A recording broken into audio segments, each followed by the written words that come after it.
Hi, ich bin Luis und das ist Fibastit. Jeder, der sich von euch im Training befindet und sich als Ziel gesetzt hat, Muskeln aufzubauen, hat bestimmt schon mal mitbekommen, dass er viele Proteine zu sich nehmen muss, denn viel hilft viel. Ob an dem Mythos was dran ist, schauen wir mal. Ich liebe es, dass du heute hier bist, Martina. Martina Ollisch, promovierte Molekularbiologin, hilft mir, um auszusehen wie Markus Rühl. Wer aussehen möchte wie Markus Rühl, muss viel Protein zu sich nehmen. Man muss jetzt nicht aussehen, nicht in der Extreme, aber ein bisschen Protein gehört, glaube ich, schon im Leben immer dazu. Auf jeden Fall. Was ist denn, gibt es einen Richtwert, den Otto-Normalverbraucher irgendwie anstreben könnte? Also wir orientieren uns ja an den Fachgesellschaften, die die Ernährungsvorgaben machen. Und das ist bei uns in Deutschland die DGE.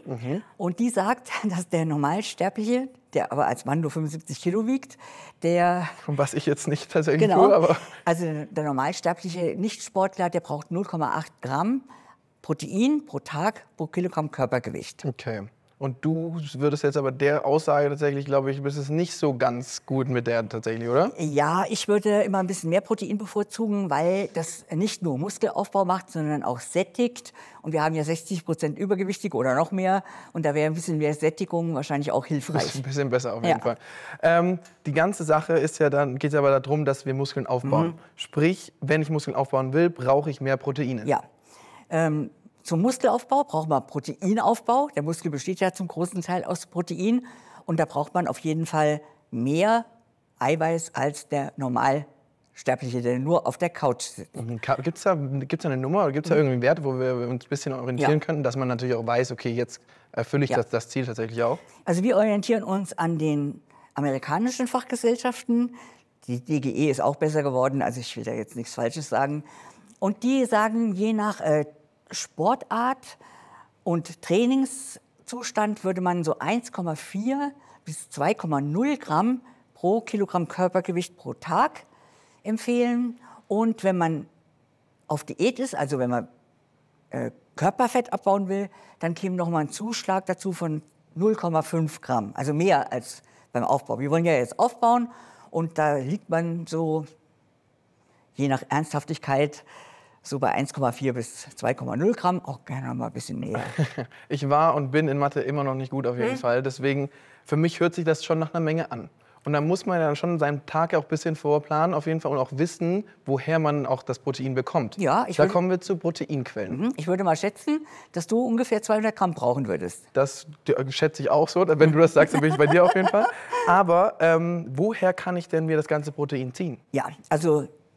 Was immer schon bekannt war, dass Fleisch Fleisch macht. Und das haben wir ja auch hier. Und das stimmt natürlich auch, weil wenn wir uns das Fleisch angucken, so ein Muskelfleisch, das sieht ja aus wie das Fleisch bei dir. Und das stimmt natürlich auch, die Zusammensetzung der Proteine, also die Aminosäuren, sind ja die Bestandteile vom Protein, die sehen beim Rindfleisch genau aus wie bei dir. Deswegen kommt es auch hin in der Umsetzung 1:1. Milchprodukte, auch noch eine gute Proteinquelle. Ist ja immer ein bisschen umstritten.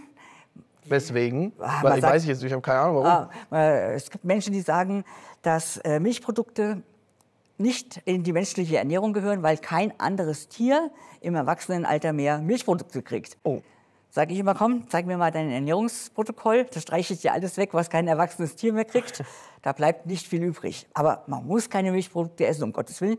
Es sind aber eine günstige, gute Möglichkeit, wenn man es verträgt, für den Muskelaufbau. Okay. Eier, natürlich hervorragend geeignet mit Eigelb, weil im Eigelb tolle, wertvolle Inhaltsstoffe sind. Also nichts wegwerfen. Nicht nur das Ei, klar. Nein, nein. Hat man früher immer gemacht, weil man ja Angst vor dem Fett hatte. Das würde man heute so nicht mehr tun. Und natürlich alles, was in den pflanzlichen Bereich fällt. Da hat man früher gesagt, also ein Vegetarier oder Veganer kann keine Muskeln aufbauen. Das würde man heute so nicht mehr unterschreiben. Hülsenfrüchte, Nüsse und diese ganze Geschichte, die es da im vegetarischen Bereich gibt, muss man ein bisschen aufpassen in der Kalorienbilanz, weil die Proteinquellen immer auch Fett und oder Kohlenhydrate mitliefern. Okay. Aber eigentlich gut geeignet. Ich muss ehrlich sein, ich glaube, nur aus dem Essen, rein aus dem Essen würde ich es nicht schaffen, meine 200 Gramm Protein am Tag zu mir zu nehmen. Zum Glück gibt es ja Supplements. Ja. Was hältst du davon? Und wie kann ich aber auch die Supplements zu mir nehmen? Oder was würdest du da auch raten, tatsächlich auch für Veganer, aber auch für die normalen Verbraucher?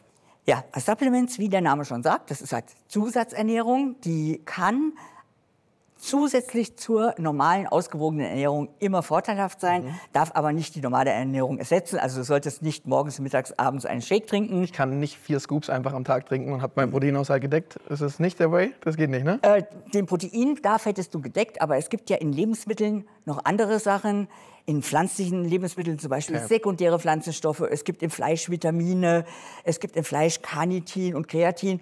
Da könntest du jetzt sagen, ich fange alles an zu supplementieren, aber du wirst niemals eine individuell bedarfsgerechte Ernährung daraus Okay, ich verstehe. Zusätzlich auf jeden Fall sehr gut geeignet.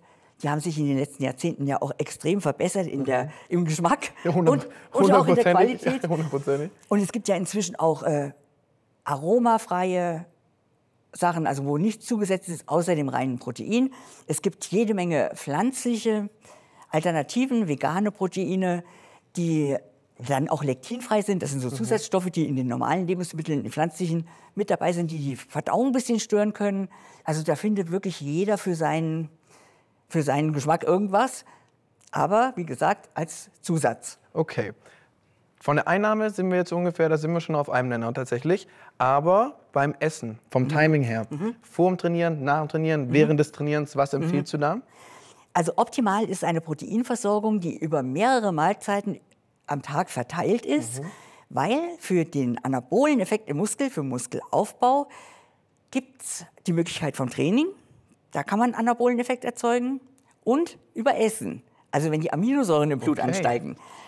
Trainieren kannst du ja günstigsten Falle einmal pro Tag, meistens auch nicht jeden, aber essen könntest du mehrfach am Tag. Das kann jeden Tag. Das kann Ja. das kriege ich immer hin. Das ist gar kein Problem. Kalorienbilanz im Auge behalten. Aber da könnte man zum Beispiel über 3 oder 4 Mahlzeiten am Tag immer so einen kleinen Aminosäurenanstieg erzeugen, Anaboleneffekt. Und man könnte sich vor dem Training und nach dem Training nochmal mit Protein versorgen, um die rund um das Training, die Reparaturprozesse zu unterstützen. Das wäre optimal. Je ernster man es betreibt, desto mehr muss man drauf gucken. Wenn man sagt, ich bin Hobbysportler und mir reicht es, wenn ich so im Jahr ein Viertel-Kilo Muskeln aufbaue, dann kann ich es ein bisschen lockerer sehen. Und wenn man das ernst nimmt tatsächlich, dann könnt ihr da draußen bei Martina auf den Channel gehen, denn da ist Ernsthaftigkeit groß geschrieben, Leute. Da könnt ihr mal wirklich reingucken und wirklich mal hinter die Kulissen schauen, wie ihr euch richtig ernährt, um auszusehen. Nicht so wie ich, sondern auch wie Markus. Ihr wisst Bescheid. Dieser Mythos ist: Mit den Proteinen ist das gar nicht so einfach zu definieren. Denn wie wir durch Martina gelernt haben, ist das von Person zu Person unterschiedlich. Ich bin Luis, das ist Fibasted und wir sehen uns beim nächsten Mal.